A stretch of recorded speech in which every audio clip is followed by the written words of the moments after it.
Hey guys, welcome back to the wonderful world of Remnant Radio. My name is Joshua Lewis, and in this program, I'm going to share with you a quick testimony that I filmed with a friend of mine named Liliana. But before we dive into that, I want to encourage you, man, I hope this video encourages, builds up, strengthens your faith in Jesus as our only healer and deliverer. If you're looking to experience or practice in spiritual gifts yourself, if you're interested in not just learning about these things, be encouraged by them, but starting to take your first steps in praying for the sick or asking God to speak to you through the gift of prophecy, I want to encourage you to check out the Introduction to Spiritual Gifts course. And we just released it today on the website. So if you want early bird registration, get a discount code. You can get 20% off. If you're on the newsletter, you can register for that newsletter over at theremnantradio.com and find all of the information about the school under the school tab on the website. Okay, without further ado, let me turn it over to my friend Liliana. Okay, guys, I got a new friend I introduce you guys to. This is Liliana. Liliana, would you tell us a little bit about yourself, man, a little about your life before we kind of dive into the miracle testimony side of things? Sure. Hi, I'm Liliana Wood. I am actually from Lima, Peru. I am a mother of four. I am happily married with my husband Jeremy. We serve at Convergence and we love being in the family of Christ. Well, thank you so much for taking time and sharing a bit of your testimony with us. We want to make a habit of filming more and more of these. Maybe start off and diagnose the problem, as it were, because I mean, this story arc, right? We're talking about the miracle, but if you Sure. would a little bit, tell us a little bit about, man, what was the problem? What was the ailment? What were the issues of life that you needed prayer for to begin with? Sure. So I would say a year and a half or close to 2 years, I started having some problems on my right eye with some floaters that they had found at the eye doctor. And there were a few things going on in those moments, like church hurt and a lot of stress as a mom, as a wife. Little children can overwhelm you, and especially in trying to figure it out how to juggle marriage and all of that at home. So I was at church one Sunday afternoon. I think it was June 1st, and I was just chatting with people after church was done. It had been like an hour or so, and suddenly I'm paying attention to the conversation, and my eye just goes blank. Like it was a big blur. It was not only a little floater, it was a huge one that had just conquered the whole eye. So I was very frustrated and overwhelmed, and I was seeking for prayer, but most of the people were gone.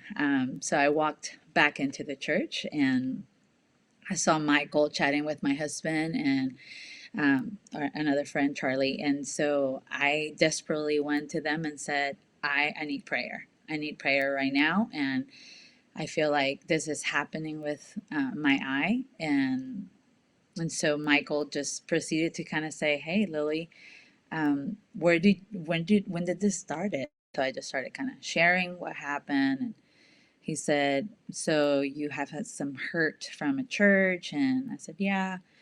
"So have you forgiven?" And I said, "Yeah, I think so." And he's like, "Would you be willing to forgive again?" I said, "Absolutely." So he kind of led me through the prayer, and we prayed. And in the moment when he was praying for me, I started choking. The first time was just, "Okay, what was that?" And he kind of stopped and said, "What was that?" And I said, "I have no idea, but I could totally tell it wasn't me. It was something that was not me." So he proceeded to continue praying, and when I started repenting and forgiven, again it happened again, and so I kind of choked again. And he just looked at my eyes and he said, "Hey, let's just pray over this a little bit deeper." So that's when he dived into deliverance, I will say, and he just started calling out a few, demons and commanding them to go. One of the biggest one was control. He also said that, how can I say it, like that I have been shut down in my prophetic ministry and also the worship ministry, which it was true because I had not sang in a while, and I kind of stepped back from the worship team for a while. I would say like a year or so, or something like that. And then in the ministry of prophetic, it was like here and there. It wasn't as much as I was used to.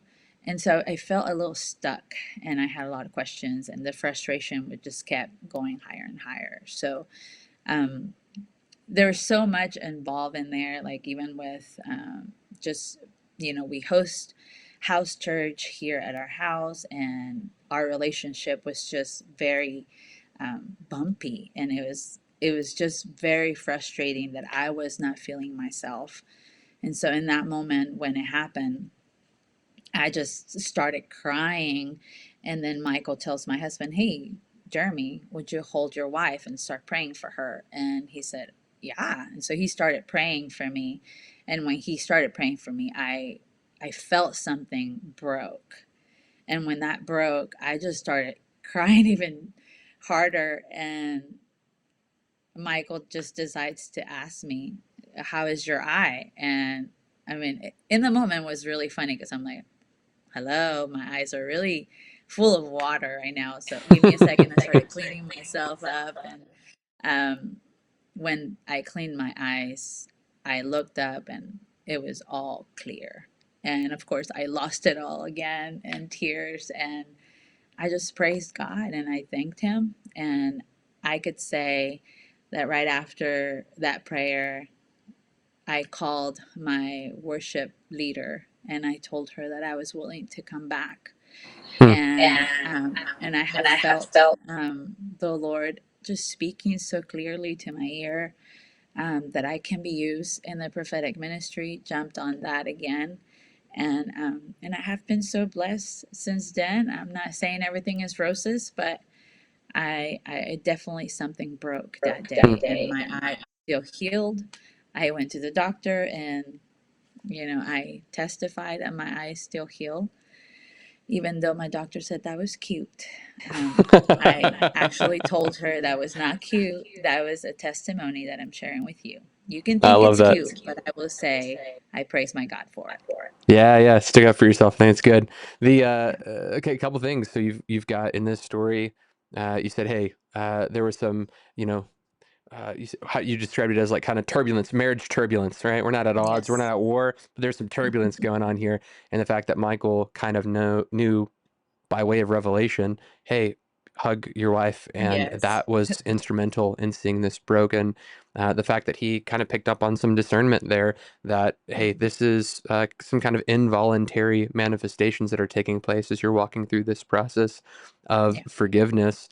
It leads you in a prayer. So deliverance is taking place as well. Yeah. And a healing took place. This is a, Yeah. man, multifaceted, multi-layer. We're gonna have to Yeah. count the gifts in the comment section below that are being exercised in this whole experience. I guess what would you, if I were to ask you, how would you encourage someone if they're saying, "Hey, I have an illness. I have maybe a kind of stuck pattern in life, whether it be, man, just fruitfulness in ministry and in marriage, in these relationships. Obviously, all those things aren't demonic, and many of those things need Mhm. to have kind of regular discipleship and sanctification. But from your end, how would you encourage people? Like, what was that? What was the moment where you knew, man, I think, you know, I can't just carry the floaters, right? I can't carry all these issues on my own. I need to get involved with prayer. What was yours, and how would you encourage people to know when their moment is like that? Yeah, well, I will always say, don't forget to ask for prayer. Even if you have gone for prayer 1,000 times, the Lord is never going to stop wanting you to come to Him to ask for prayer. Never get tired. I know it's frustrating at times of like, oh, I have asked so many times, but still, and then always be willing to share. Don't hide yourself, because the more you hide, the more it builds up. And then when you go somewhere, it's hard to share everything. So always be in community. Have those people that are going to pour into you. And I think that's what happened with me.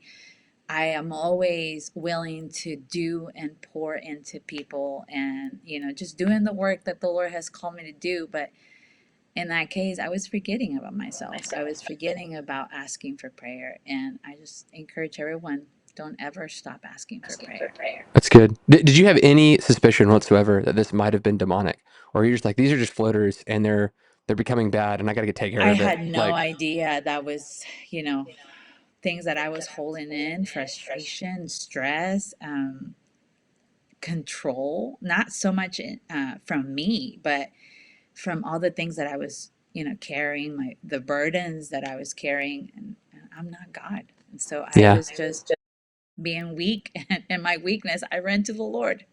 So good. No, I love that. And that's the answer that we need, right? It's not, hey, figure out if this is demonic so you can go get prayer. It's one of those situations where it's like, in all of your ways acknowledge him. It's one of those, roll all of your anxieties and burdens upon the Lord in every Yeah. season. You don't have to wait until you know, man, the cause or the source of the thing, on whether this is natural, whether this is supernatural, whether this is a problem because of a lack of diet and exercise, right? Like there could be a thousand. I'm speaking as one who has high blood pressure. So who knows? Who knows? It could be a litany of other issues. But man, I love that. I love that story. Hey, thank you so much for spending time with us Absolutely.